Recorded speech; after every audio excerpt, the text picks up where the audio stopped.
Good morning 10th class. अपने civics में हम पढ़ रहे थे सत्ता की साझेदारी के बारे में, जहाँ पे मैंने आपको बताया था कि सत्ता यानी कि शासन और साझेदारी यानी कि किसी भी काम को करने के लिए जब हम अपनी शक्तियों को बांट लेते हैं तो वो काम आसानी से हो जाता है। ठीक है, इसका मतलब ये था कि मैंने आपको स्कूल का भी एग्जाम्पल दिया था कि हम क्या करते हैं, स्कूल जो है वो बहुत सारी चीज़ों से मिलकर बना है। टीचर्स हैं, प्रिंसिपल हैं, है ना, स्टूडेंट हैं और बाकी सारे स्टाफ है। तो हमने क्या किया, अलग अलग काम को अलग अलग व्यक्ति को बांट दिया, जिसकी वजह से कोई भी एक काम सुचारू रूप से पूरा हो जा रहा था। ठीक है, यही बात अगर आप को बेल्जियम के परिप्रेक्ष्य में हमने पढ़ी थी कि कैसे जातीय आधार पर ब्रुसेल्स और फ्रेंच भाषी, डच भाषी ऐसे लड़ रहे थे आपस में और कैसे इन्होंने बेल्जियम में सुधार किया, इसके बारे में बात हुई थी। कल जो वीडियो थी उसमें श्रीलंका की बहुसंख्यकवाद की बात हुई थी कि कैसे श्रीलंका में अलग अलग जातीय समुदाय जो थे वो आपस में विद्रोह कर रहे थे, और जो एक जातीय समुदाय है या बहुसंख्यकवाद है, इसके बारे में यहाँ पर हमने कल बात कर ली थी।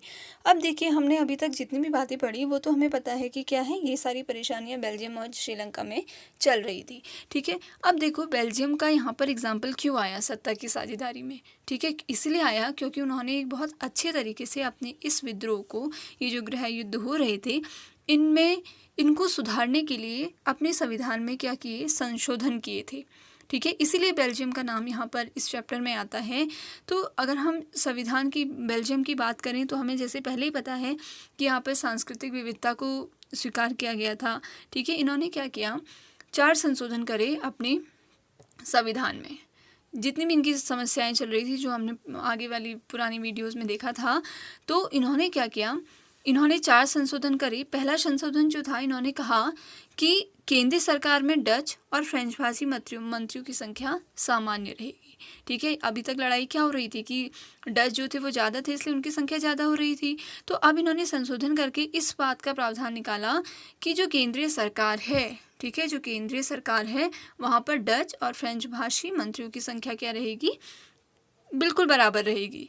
ठीक है, और इसी प्रकार इससे क्या होगा, अगर दोनों में बराबर संख्या है तो अगर किसी भी बात को लेने का कोई निर्णय है तो वो आपस में सामान्य संख्या होगी, तो कोई भी विद्रोह नहीं होगा। तो पहला संशोधन क्या था कि संविधान में संख्या क्या कर दी जाएगी, सामान्य कर दी जाएगी। ठीक है, इसको आप हेडिंग के रूप में भी तैयार कर सकते हैं कि समझदारी में पहला संशोधन क्या था कि जो संख्या है वो क्या रहेगी, समान रहेगी।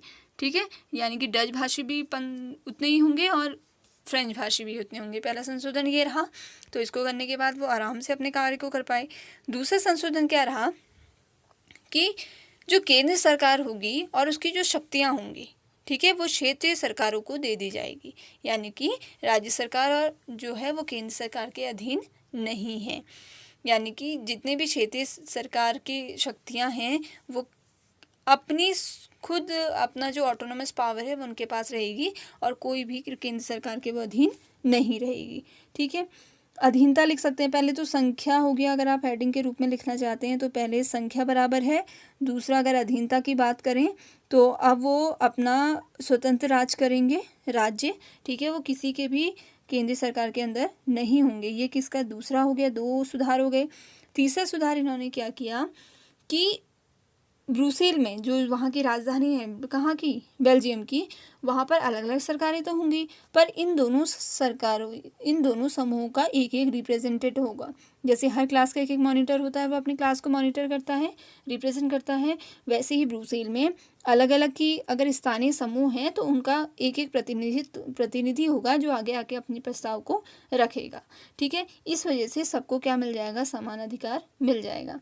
पहले संख्या, फिर अधीनता, तीसरा प्रतिनिधित्व।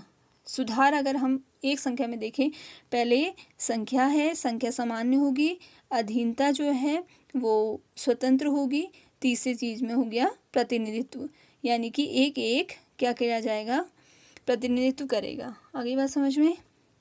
अब देखिए, चौथा है केंद्र और राज्य सरकार तो होंगी हर जगह, पर एक तीसरे स्तर की भी सरकार काम करेगी जिसको कहेंगे हम सामुदायिक सरकार। ये कहाँ की बात हो रही है, बेल्जियम की बात हो रही है।